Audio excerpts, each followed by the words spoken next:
Assalamualaikum warahmatullahi wabarakatuh. Saya Umu Sofiatul Uma. Pada kesempatan hari ini saya akan menyampaikan tentang kesiapsiagaan bela negara melalui buku kerja yang dibuat oleh tutor kami, yaitu Ibu Wahyu Eko Handayani.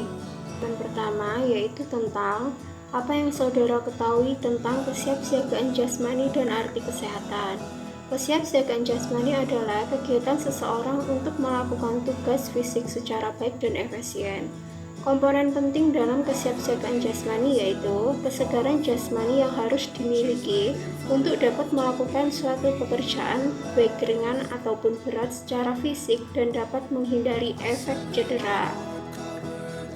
Kesiapsiagaan jasmani perlu selalu dijaga dan dipelihara, karena manfaat yang didapatkan dengan kemampuan fisik yang baik, maka kemampuan psikis yang baik juga akan diperoleh. Lalu, pengertian dari kesehatan adalah kondisi kesejahteraan fisik, mental, dan sosial yang lengkap dan bukan sekedar tidak adanya penyakit atau kelemahan. Yaitu, tuliskan manfaat kesiapsiagaan jasmani. Manfaat kesiapsiagaan jasmani yaitu 1. Memiliki postur yang baik, memberikan penampilan yang berwibawa karena mampu melakukan gerak yang efisien. Yang kedua, memiliki ketahanan melakukan pekerjaan yang berat dengan tidak mengalami kelelahan. Yang ketiga, memiliki ketangkasan yang tinggi sehingga banyak rintangan pekerjaan yang dapat diatasi. Lanjut ke pertanyaan yang nomor 3. Bentuk latihan dan pengukuran kesiapsiagaan bela negara. Bentuk latihan kesiapsiagaan jasmani yaitu yang pertama lari 12 menit, yang kedua pull up untuk pria dan chaining untuk perempuan, ketiga sit up, keempat push up, kelima lari membentuk angka 8, yang keenam lari 2,4 km, dan yang terakhir berenang. Untuk pengukuran kesiapsiagaan jasmani, cara penilaian terhadap tingkat kesiapsiagaan jasmani dengan melakukan tes yang benar, kemudian menginterpretasikan hasilnya, antara lain cardiorespiratory endurance, berat badan, kekuatan, dan kelenturan tubuh. Salah satu ukuran yang digunakan untuk mengukur kesiapsiagaan jasmani diantaranya mengukur daya tahan jantung dan paru-paru dengan protokol tes lari 12 menit. Metode ini ditemukan dari hasil penelitiannya Kenneth Capper yang disebut dengan metode Capper. Pada pertanyaan nomor 4, yaitu tentang tips melaksanakan kesiapsiagaan jasmani.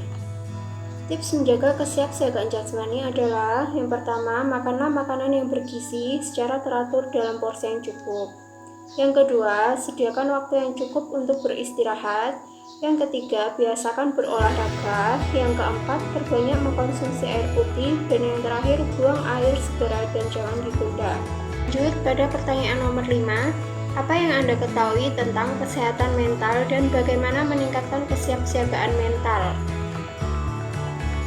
Kesiapsiagaan mental adalah kesiapsiagaan pribadi yang memahami kondisi mental, perkembangan mental, dan proses menyesuaikan diri terhadap berbagai tuntutan sesuai dengan kedewasaannya, baik tuntutan dalam diri sendiri maupun dari luar diri sendiri, seperti menyesuaikan diri dengan lingkungan sekolah, lingkungan kerja, dan masyarakat. Selanjutnya, cara meningkatkan kesiapsiagaan mental yaitu yang pertama, menerima dan mengakui dirinya sebagaimana adanya. Yang kedua, berpikir positif dan bersikap sportif. Yang ketiga, percaya diri dan memiliki semangat hidup. Yang keempat, siap menghadapi tantangan. Yang kelima, terbuka, tenang, tidak emosi bila menghadapi masalah. Yang keenam, banyak bergaul dan bermasyarakat secara positif. Lanjut pada nomor 7. Banyak latihan mengendalikan emosi negatif dan membiasakan membangkitkan emosi positif. Nomor 8. Memiliki integrasi diri atau keseimbangan fungsi jiwa dalam mengatasi problema hidup. Nomor 9. Mampu mengaktualisasikan dirinya secara optimal guna berproses mencapai kematangan. 10. Mampu bersosialisasi atau menerima kehadiran orang lain. Lanjut, nomor 11, menemukan minat dan kepuasan atas pekerjaan yang dilakukan. 12, memiliki falsafah atau agama yang dapat memberikan makna dan tujuan bagi hidupnya. 13, pengawasan diri atau memiliki kontrol diri terhadap segala keinginan. 14, memiliki perasaan benar dan bersikap tanggung jawab atas perbuatannya. Selanjutnya, kita membahas pertanyaan yang nomor 6, yaitu contoh implementasi kesiapsiagaan mental. Yang pertama, berperilaku menurut norma-norma sosial. Yang kedua, mengelola emosi dengan baik. Yang ketiga, mengembangkan berbagai potensi yang dimiliki secara optimal. Yang keempat, mengenali resiko dari setiap perbuatan. Yang kelima, menunda keinginan sesaat untuk mencapai tujuan jangka panjang. Dan yang terakhir, menjadikan pengalaman sebagai guru terbaik.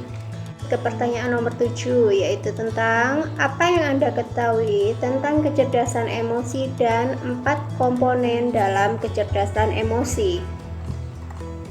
Kecerdasan emosi merupakan kapasitas manusiawi yang dimiliki oleh seseorang dan sangat berguna untuk menghadapi, memperkuat diri atau mengubah kondisi kehidupan yang tidak menyenangkan menjadi sesuatu hal yang wajar untuk diatasi. Lalu, 4 komponen kecerdasan emosional antara lain: 1. Kesadaran diri. 2. Mampu mengatur diri sendiri. Yang ketiga, kemampuan sosial. Dan yang terakhir adalah motivasi. Pertanyaan nomor 8, yaitu bagaimana cara meningkatkan kecerdasan emosi. Cara meningkatkan kecerdasan emosi adalah coba rasakan dan pahami perasaan Anda. Jangan menilai atau mengubah perasaan Anda terlalu cepat. Lihat bila Anda menemukan hubungan antara perasaan Anda saat ini dengan perasaan Anda masa lalu. Hubungkan perasaan Anda dengan pikiran Anda. Dengarkan tubuh Anda. Lanjut ke cara meningkatkan kecerdasan emosi. Yang keenam, jika Anda tidak tahu bagaimana perasaan Anda, mintalah bantuan orang lain. Yang ketujuh, masuk ke alam bawah sadar Anda. Yang ke-8, tanyakan pada diri Anda apa yang saya rasakan saat ini. Masih lanjut ke cara meningkatkan kecerdasan emosi yang ke-9, yaitu tulislah pikiran dan perasaan Anda ketika sedang menurun. Dan yang terakhir, tahu kapan waktu untuk kembali melihat keluar. Pertanyaan nomor 9, yaitu contoh tata tempat acara pemerintah pusat dan daerah. Acara pemerintah pusat dan pemerintah daerah di daerah.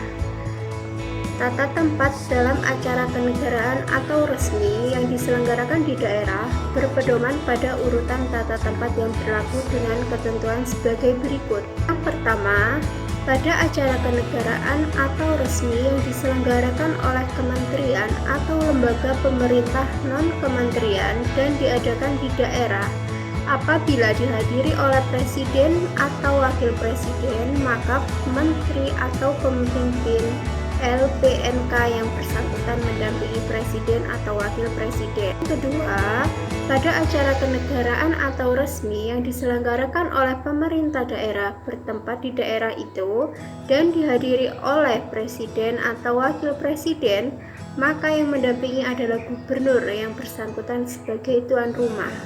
Selanjutnya, pertanyaan terakhir yaitu nomor 10. Tentang tuliskan tanggapan saudara tentang workbook kesiapsiagaan bela negara.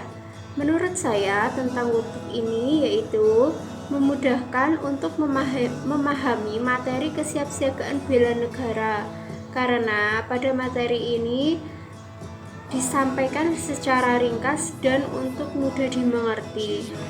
Baiklah, itu tadi materi yang saya sampaikan tentang kesiapsiagaan bela negara. Terima kasih atas waktunya untuk menonton video ini dan mohon maaf atas kekurangannya.